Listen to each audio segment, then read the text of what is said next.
wish of the victims, represented by the legal representative, a co-perpetrator for the sexual slavery of a woman and of an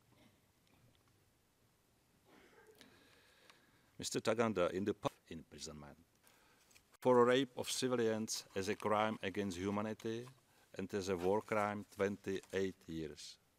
For murder and attempted murder as a crime against humanity and as a war crime 30 years. For persecution as a crime against humanity 30 years of imprisonment. You may sit down now. All rise.